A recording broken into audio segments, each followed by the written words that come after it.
Welcome to Hidden History Stories from the Secret City. I'm Keith McDaniel, along with my co-host Ray Smith. Good afternoon, Ray.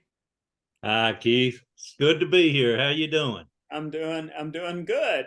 It's it's a Saturday afternoon. We normally do these in the morning, but you and I both had things to do this morning, so We did, yeah. And so uh, Kai was kind enough to accommodate our schedule, and Kai, I do appreciate that. we No appreciate problem. that. So yeah, let I'm going to let you introduce our very Sure. special guest, and I'm really excited about Uh, this particular program. So.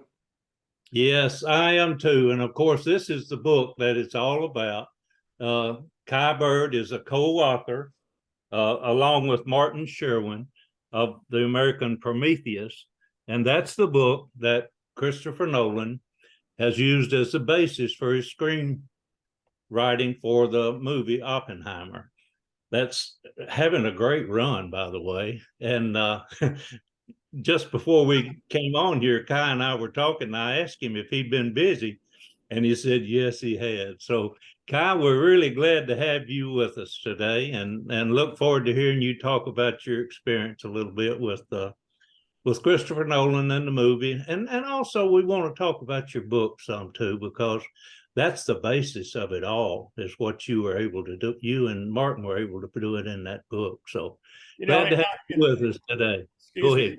excuse me, Ray. I just before we get started, as Yeah. a film guy, and as you know, I've been a documentary filmmaker my career, and ran the Knoxville Film Festival for 20 years, and in all the promotion, normally if a film is based upon a book, you might hear that once or twice, but in Mhm. all the promotion, all of the interviews, they always bring up American Prometheus. They always bring up the book. I don't know that I've ever seen filmmakers talk as much about the meaning and the influence of the source material as I have for the Oppenheimer film. So congratulations, Kai. Yeah. Well, thank you. Absolutely. It has been extraordinary. What Nolan has done, he's been very gracious. He mentions the book in every interview, Yeah. and he makes it clear that the screenplay was based on the book. And he even goes over, I've seen him in interviews saying, the viewers of the film may be surprised or may assume that some of the key anecdotes that are depicted in the film are imagined Mhm. or embellished, but in fact they're incredible stories and they're right out of the book. And he has just brilliantly written. It's a long screenplay, it's 3 hours, but he manages to just touch on all the keystones of Oppenheimer's life. And I think it's just an incredible accomplishment artistically, and it's also authentic. And he's, I think, been very careful about paying attention to accuracy in the history. I have some specific questions about the film, but let's go back to the beginning. Tell us how and why this book came to be. Well, Martin Sherwin, who alas is no longer with us, he died in early October 21, just 2 weeks after learning that Nolan had come aboard to do the film. Marty was a great guy. He was 84 years old, and he had, back in 1980, as a Tufts University professor, he had signed a contract with Knopf to do the life of Oppenheimer.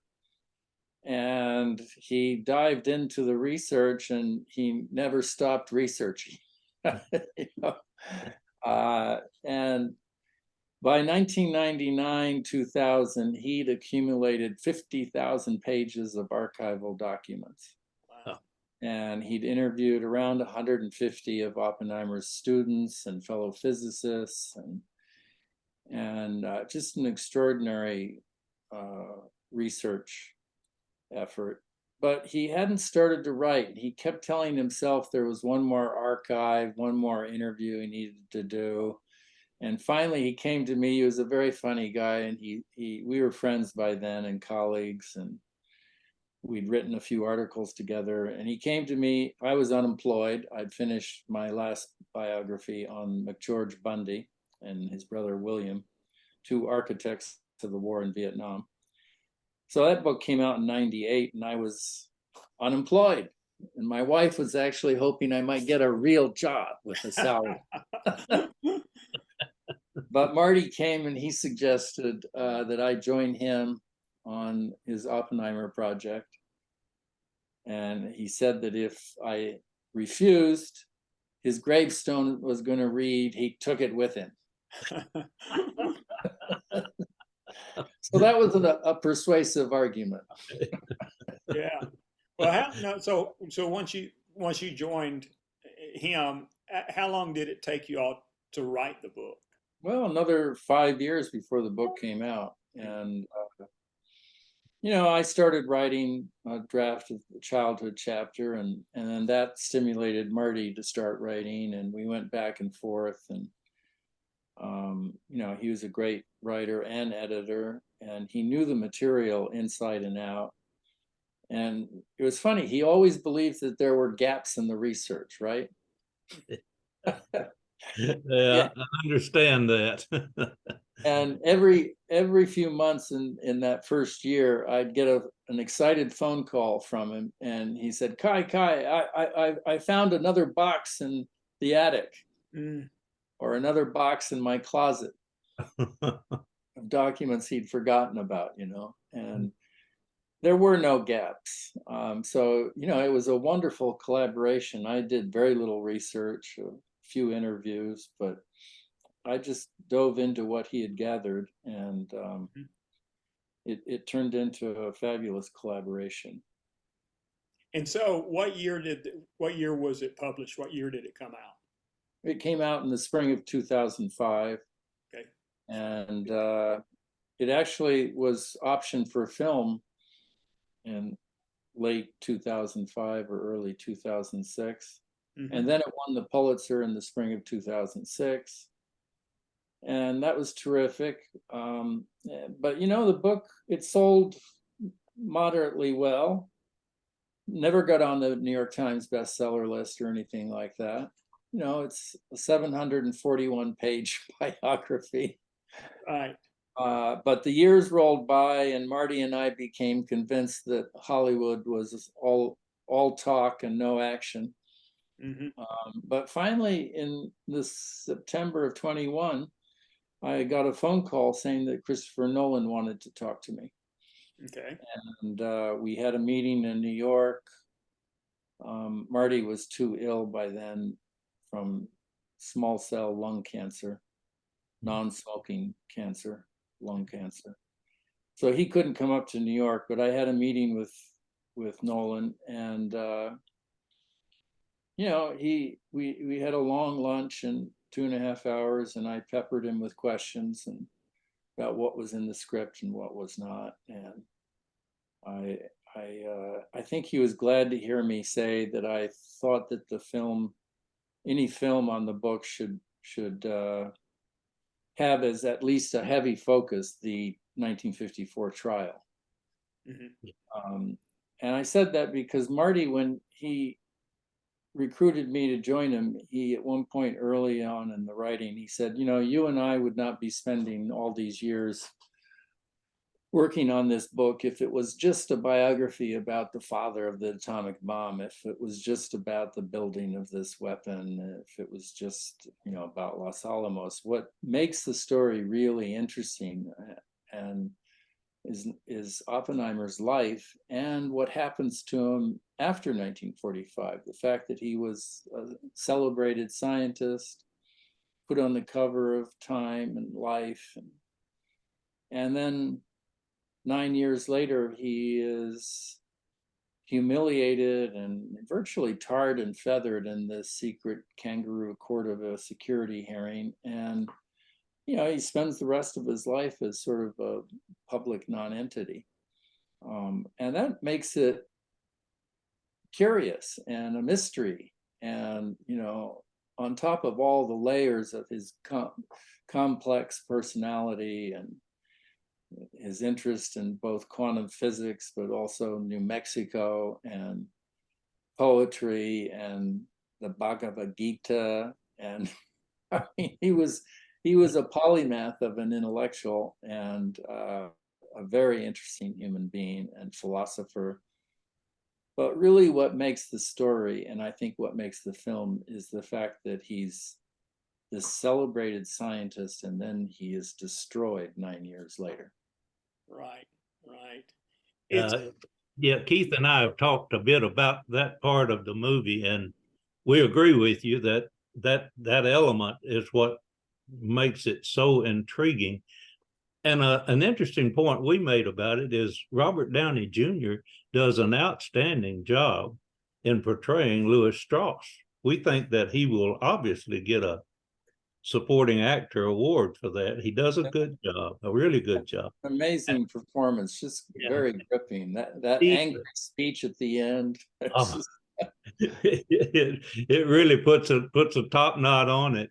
He even made the comment in one interview. Now remember, we're talking about Iron Man here, so he's been in lead roles in movies, but he said that this was the best movie he'd ever been in. And I think that's a high compliment for not only Christopher Nolan. It really gave him a platform to display his acting abilities. It absolutely Not like just as a superhero, but as a very complicated villain. Yeah. absolutely, absolutely. So you referred to that, or you alluded a little while ago, but I want to ask you, how, were there places where the film really went in a different direction than what was in your book, what you wrote in the book, or was did it stick pretty close to the book? It stuck pretty close. I was just astonished at how close to the book it was. Mm-hmm. There are some conversations between Oppenheimer and Einstein that are imagined, are clearly, Sure. no one else was there. Mhm. But they're not unreasonable conversations, and they show the two men were friends and respected each other, and so it's all quite believable. And the film does not deal at all with Oppenheimer's childhood. It really begins when he's like 22 years old and going through an emotional crisis in Cambridge. But while Nolan doesn't dwell much on this, he puts it there, I think, to good purpose, to try to give you a sense of the personality and to show, the young Oppenheimer and his vulnerabilities psychologically. Yeah. And that, that we're talking here about the so-called poison apple incident. Right. Yeah. And that's a complicated story. And, it's still a mystery. And in the book, it's presented, well, we make, I think, a persuasive argument that something happened. Sure. Yeah. Something happened that required the university authorities to discipline Oppenheimer, to put him on probation or suspend him, and his parents stepped in and promised to send him to a psychologist on Harley Street, who turned out to be Ernest Jones, the great biographer of Freud later. Mm-hmm. And Oppenheimer himself referred to the poison apple story in conversations with friends at the time, but it's a mystery. It could be an allegory for something else. It could be Oppenheimer being provocative. It's weird. It's a weird story, and I know that Oppenheimer's grandson Charlie is a little upset that the film begins with the poison apple. He sort of he understands where it came from and why we put it in, but he wishes it wasn't there. He looks at it literally and says, "Well, you're accusing my father of attempted murder." I'm not quite sure that's the case, but something did happen. Oppenheimer, at the age of 22, was having a nervous breakdown. He was suicidal. And that's an important part of his story, to show, that he was human, that he was fragile, and that his personality was, a little brittle. And it's what I think gave him so much empathy later in life. He could understand, human existence is sometimes a tough thing. And so I think it's very important what Nolan did. He didn't do the childhood. There are stories about the childhood that are just as interesting, but still he captured in a very brief few minutes this element of his fragility, and that's I think an important part of the story. When I went to see it, Ray, I took it, and Kai, I took my 22-year-old son with me. Okay, so what I found in film, and Ray, you've probably felt the same way, is because we know the story, and we know the actors. I mean, not the actors, but the characters, the people in the history. And at least we know something about them. And it was so fast paced, and there was so much information that came so quickly, we could keep up with it. Okay. We could keep up with the story. We knew who the people were. But could your 22-year-old son keep up with it? No, Ray and I. My 22-year-old son, I kind of had to explain. At one point, I had to lean over and say, Heisenberg was the German Oppenheimer, okay? Right. That kind of thing. And right. But he had questions. He really enjoyed it. But I was able to kind of keep up with it. Here's a question that I had, and this may just show my ignorance of the subject. But one of the most dramatic parts of the film, that was drama throughout the whole thing, that made it dramatic, was, and they refer to this in the talking points and in promotion and in the junkets, is they talked about the chance of when they press the red button, what percentage of a chance is it going to blow up the whole world? And of course, Oppenheimer says it's near zero. And, and Gross says, he says, what do you want more from theory or theoretics? And he says, I want zero. In all the work that I did, Ray, and it could be that I just missed it, I never saw that, or I never heard that when they were talking about those first two bombs.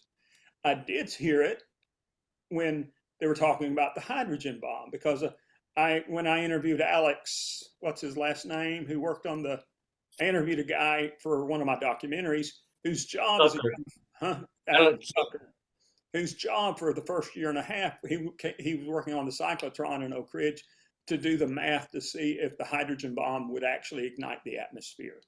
And go ahead, Ray. You may be correcting me here. No. I'm not. I hope I'm gonna accurately reinforce what happened. Okay. There was a discussion early on when they were developing the first atomic bombs about what would happen regarding the atmosphere. Okay. But the experiment that was done, as I believe accurately shown in the film, it was done just calculations. Okay. But in Oak Ridge, Alex Zucker at Y12 in a building Beta 2, 9204-3, Beta 3, you've actually been in there, Keith, and saw this, but that cyclotron is still sitting there on the east end of Beta 3, where he actually did the experiment to prove that nitrogen in the atmosphere would not ignite. Now, I don't have a clue how he did it. I don't understand the scientific part of it. Sure. Kai, help us. Do you have the same understanding about the discussion during the Manhattan Project? Well, when did this experiment take place that you're referring to? In the 50s. In the 50s, yeah, long after. So, yeah, what's in the film is actually straight out of the book. There was a moment, yes, when I believe it was Teller did some calculations, and that indicated that they might well set the oxygen on fire in the atmosphere. And Oppenheimer was, took it seriously enough to get on a train and go back east. Right. And I believe he went actually not to Princeton to see Einstein, but he went to Chicago to see another physicist. They did he and I think Hans Bethe recalculated the mathematics of it, and came to the conclusion that Teller's calculations were off. Yeah. And that the chances of this happening were near zero. So it's right. It's All right. I think the film is accurate. I think, for dramatic purposes, Nolan hikes this a little bit, that it was really, but for a moment, it's true. They did take this possibility seriously. But I think by the time Trinity happened, it was, as it's reflected in the film, General Groves turns to Oppie and says, why was Fermi taking bets on ignition of the atmosphere? And Oppenheimer's response is, that was just gallows humor. Well, I think that reflects Oppenheimer's. It wasn't a real possibility. The chances were infinitesimal. Right. Well, I had just never, in all the work that I've done, I'd never really heard that story. Like I said, I'd heard the one when they were working on the hydrogen bomb, but not that one. Another thing that I was curious about was the relationship between Groves and Colonel Nichols. That very first scene where Colonel Groves turns to him and says, "Here, have this dry cleaned." Throws a jacket at him or something like that. That was an interesting scene for me, because in Oak Ridge, we have bestowed Colonel Nichols with, as someone who basically ran Oak Ridge. He ran Oak Ridge and was admired and respected. But it was a little bit of a different scenario, and maybe you can fill us in on the reality and the truth of that relationship a little bit. Oh, that's a true story. That's great. It doesn't surprise me from Colonel Groves. Groves just treated him like a flunky. Yeah. And here, get this dry cleaned. He was a very gruff, no nonsense, egomaniacal, maniacal general, right? Who was very smart. And this is the mystery too that I think the film captures, in the book too, that Groves and Oppenheimer were complete opposites, and you never would have thought they would have formed such a close partnership, but they did.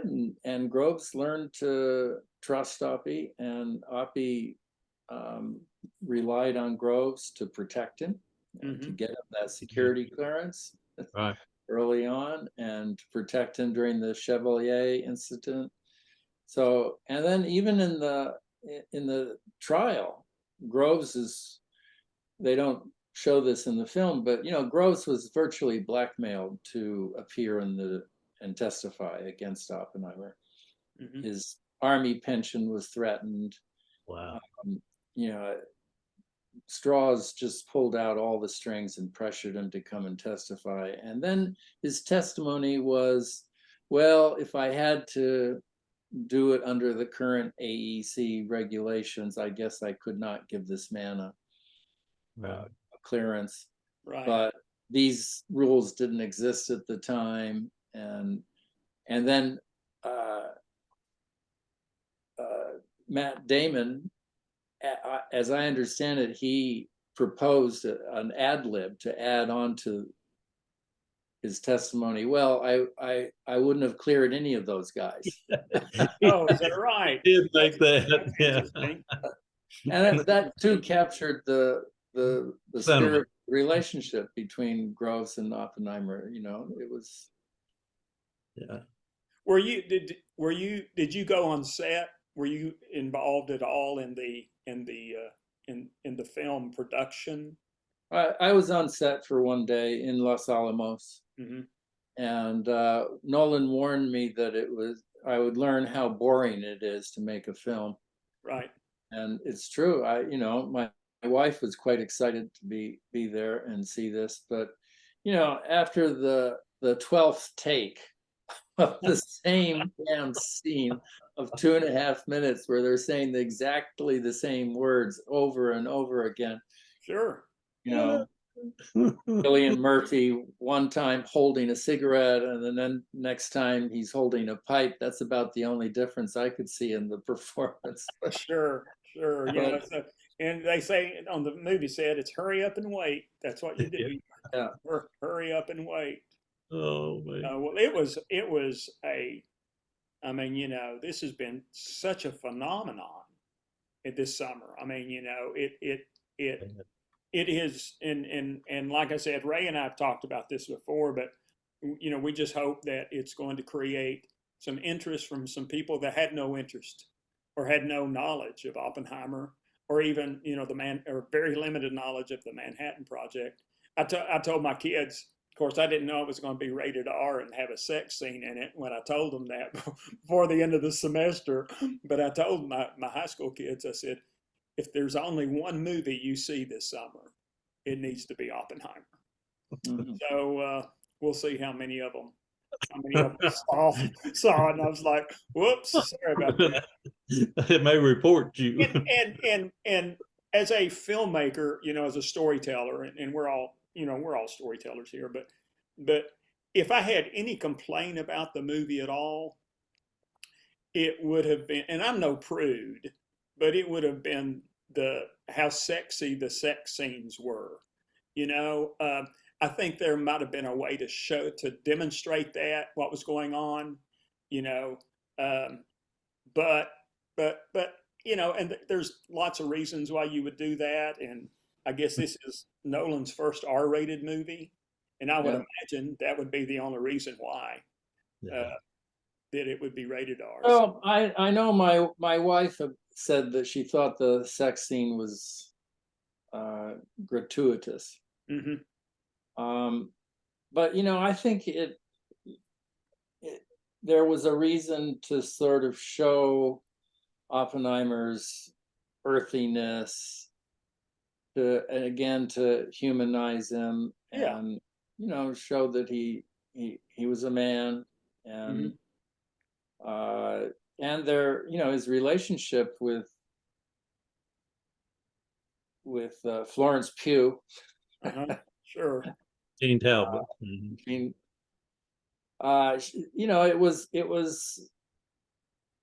it was rocky. It was up and down, and it was a difficult. I think he dated her for 3 years, and he proposed to her several times, and she turned him down. Mhm. So it was important to sort of show that relationship, but I hear what you're saying. Yeah. I'll tell you a funny story about that. Is when we were walking in, this old guy, and he was really old because I'm old, but he was much older than me. He walked in. And he said, "Did you work at?" We were walking into the movie. He said, "Did you work at Y12?" I said, "No, I didn't." And so apparently he had. Yeah. And so we were in there. We were watching the movie, and that scene came on. And after a couple of different shots, I hear some old guy go, "Put some clothes on." in, in the movie theater, and my son and I would just laugh. And here we are in Oak Yeah. Ridge in the middle of East Tennessee, but yeah, Oh, I mean it was and I'm sorry just to go on about it, but it is one of the best films I've ever seen, and I've seen lots of films, yeah. and I mean it was just amazing, and the 3-hour runtime. didn't really bother me at all. It was, It didn't me either. It's fast paced, yet there's not a whole lot of action, yeah. but the dialogue keeps it moving. And if you're at all aware of what they're talking about, you Mm-hmm. hang right on every word. Yeah. And the words are selected well. Of course, many of them either come right out of the book or they come out of the transcript of the hearing. Right. So it's very, very well included, those historical details that you wouldn't get otherwise. I mean, especially, Keith, the people you're talking about, those that go to the movie that haven't done like you and I, looked so hard and deep into the subject, Mm-hmm. but just being exposed to it, they're going to learn some good detail, Yeah. and get to understand. And Kai, you'll agree with me here. Oppenheimer is a very, very complex individual. And I mean, you talk about his trouble in Europe, but at the same time, in 6 weeks, he learned Dutch and made a presentation in that foreign language. I mean, and even when you read about him in school, although he didn't fit in with his peers well, he was always the smartest one in the crowd. And I think, I'm not absolutely sure of this, but I think he wouldn't hesitate to tell others that he knew more about what they were talking about than they did. Yeah, he could be a little obnoxious as a That's kid. what I mean. So, what, speaking, coming back to the film, one thing that is in the film quite dramatically and is not in the book, Nolan explained to me that he, when he was writing the screenplay based on the book, he got curious about the confirmation hearing for Strauss as Commerce Secretary in 1959. And he did what Marty and I should have done. He went and he looked at the transcript of the confirmation hearing. And Marty and I, in the book, I mean, we cover it. We write about it in 2 paragraphs or something, but we didn't bother to, we just reported that Strauss was not confirmed by a narrow vote and that one John F. Kennedy voted against him because of actually George Bundy's advice. And we left it at that. Well, Nolan went and he got the transcript of the hearing, and he said he was really astonished at the testimony of this one physicist, Hill. And he just, he said, I didn't have to rewrite anything. I just lifted right out of the transcript that testimony. It was very dramatic for the purposes of the film. And of course, it really provided a capstone to the whole trial section. Sure. And I'll have to tell you, the first time I saw that in the movie and I heard that testimony, I says to myself, who is this person? I never even heard of him, this Hill guy. So that was an introduction of brand new information to me. And it was, you're exactly right. It put the capstone on the hearing and really told the story in a way that could not have been otherwise. That personal. What did happen to him? Right. Do we know anything more about this guy, Hill? I have not looked him up yet. I've got it on my list to do. I want to learn more about him, but I don't know at this point. Okay. Well, that's your next assignment. Yeah, that's okay, right. I'll do it. I'll look up him, and maybe at least I can put a story in Historically Speaking about this character that popped up in the Oppenheimer movie. Yeah, it's interesting. Yeah, it's interesting at our age, guys. And I don't know about you all, but I do. I think of, okay, how many more years do I have left, and what is my legacy going to be? Of course, my wife, my family, my wife, and my 2 boys are the most important legacy. But what are the things that I've done to contribute to a community or to knowledge or whatever, to the world? And I can imagine that you consider this book as a major part of what your legacy is going to be, Kai. And the sense of Well, accomplishment. that's sweet of you to say, but you know, I've written some other books, and Sure. I'm working on a new one now. So No, and I understand, and I've made 16 documentaries, you know, but there's a couple of them that kind of don't you stand always out. You don't know, you always love the last one you did the best? You know? well, I've not found that to be the case, to be quite honest. But Not all of them have been as interesting and challenging as the Oak Ridge story, that's huh? true. That is Well, true. Kai, you'll be pleased to know that I have purchased many of your other books and am in the process of reading them. And I admire your work, not just American Prometheus. It's a great book, but you've also done some other really good work as well. And I'm enjoying reading them. Well, thank you. It's, you know, it's astonishing that American Prometheus has suddenly gotten this new life 18 years after it came Sure. out. But so it goes. Yeah. I welcome it. I'm Yes. sure. I'm sure. And we appreciate you so much taking a little time this afternoon to talk to us. We really do. And congratulations on the success of the book and of the film and all that is and all the exposure to a new audience for this story about Oppenheimer. Well, I have high hopes that the film will bring new attention to the book, but also to the issues and start a national conversation about, you know, the dangers of nuclear weaponry and McCarthyism and the role of a scientist as a public intellectual. You know, these are all very current issues today. And just look at the war in Ukraine and look at the debate we had over public health issues during the pandemic, where scientists were so distrusted by so many people. It's a very relevant story.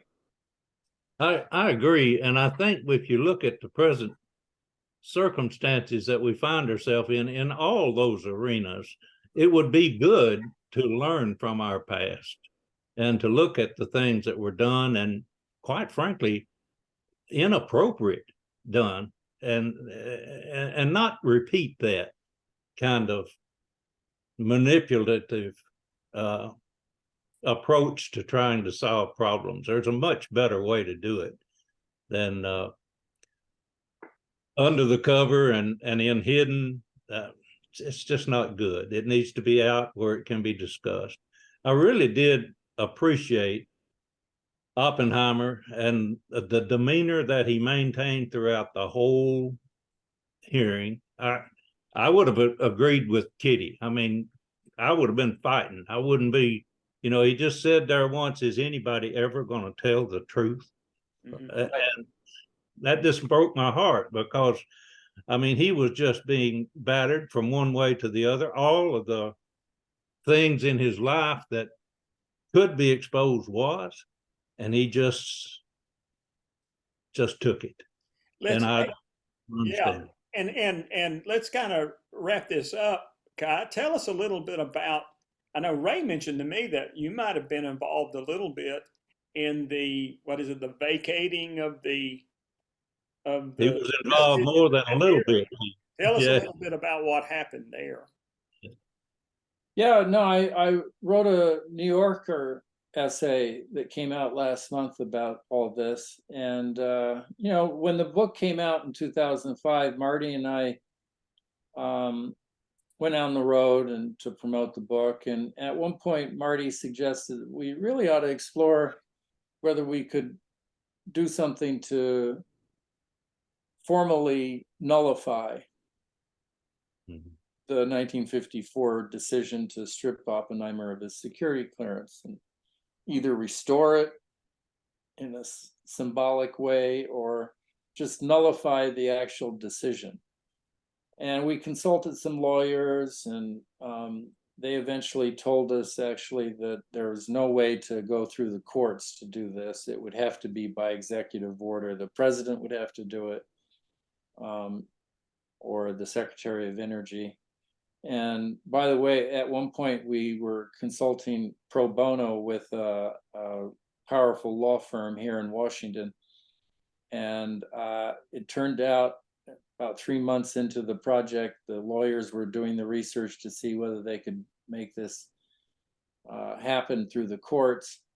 And suddenly we got a phone call from one of the partners there saying, unfortunately, one of our senior partners at this law firm is C. Boyden Gray. Ooh, oh no. Who was the son of Gordon Gray, and he objected to the fact that his law firm was apparently trying to overturn something that his father had done, and he was offended, and so they had to withdraw.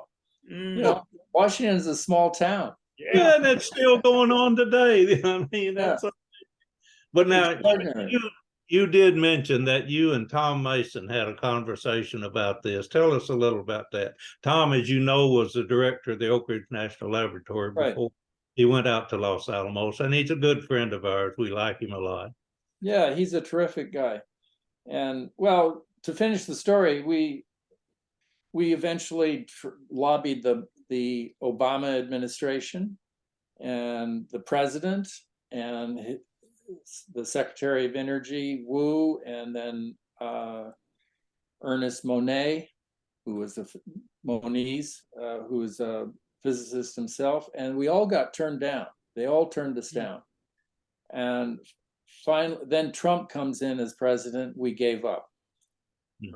And then Biden is reelected, and we, tried again. And then an aide to Senator Leahy from Vermont, Tim Reeser, stepped up, and his father had worked as a physicist at Los Alamos. And so he had a personal connection, and Tim just took this by the bit and ran with it. And he really made it happen. But he lobbied. He got 43 senators to sign a letter urging this. He lobbied the Energy Department. And at one point, he set me up in a meeting with Tom Mason in Los Alamos. And then we had dinner. And I had a very civil, great conversation with Mason, in which I think I was trying to pitch the argument that an apology was not enough. We had to have a nullification. And he became persuaded of that and wrote his own letter that he then got all, I think, 8 living former directors of the Los Alamos lab to sign the letter. So that was pretty persuasive to the Secretary of Energy. And then, so she, in December of 22, issued an executive order saying that the AEC had violated its own procedures. She wasn't restoring Oppie's security clearance, but nullifying the 1954 decision. And I think that's a nice capstone to be in the history books. And it took a lot of courage on her part, Jennifer Granholm, to do this. But also Tom Mason. I mean, he really made it happen too. And this was, I guess, was there any kind of deadline that was approaching that it couldn't have been done by, or? No, not really. Okay. No, they happened to get it done in December 22. And I'm glad it happened. Maybe they knew there was a deadline, that this film was coming out, and maybe they wanted to. Right, exactly. It could be. Put the best face on things as much as possible, I guess. I think your dedication to staying with it for so long, and the fact that eventually the right people lined up that could actually make it happen. And we had the energy secretary that would listen. So that all fell into place in a really good way. And by the way, this movie, this continues to amaze me at the people that come and talk to me about it and are learning about things that they did not know. And some being reinforced, some saying, oh, I was a part of this, I was a part of that. And they're so glad to be able to identify with something as big as Oppenheimer movie is. And it's about the man, the atomic bomb's in there, but the story is Oppenheimer. and people are learning from it. So, Kai, you've done an outstanding, patient but outstanding job of bringing this to the present population. That I Well, think. thank you. I only wish that Marty Sherwin could be here to enjoy the ride. Yeah. He did an enormous amount of research there, and I'm glad he knew that it was happening. But you're right; it would be good if he could, if he could be as busy as you are, going around and being interviewed and being involved in what's happening now. I know it's a good feeling. It has to be. Yeah. All right. Absolutely. Thank you so much. We really appreciate it. We really do. All right. Well, thank you guys. This has been fun to converse. All right. Ray, who do we have coming up? Well, we've got a couple of people that we've got lined up, and we're going to have them scheduled as best we can. And Okay. we're working on a couple. I'll hold off on the name just now, and All right. then we'll see when I firm it up. Okay. All right. That sounds great. All right, folks, and we'll be back in a couple of weeks with a new edition of Hidden History: Stories from the Secret City. Thanks for watching. Okay. Bye-bye.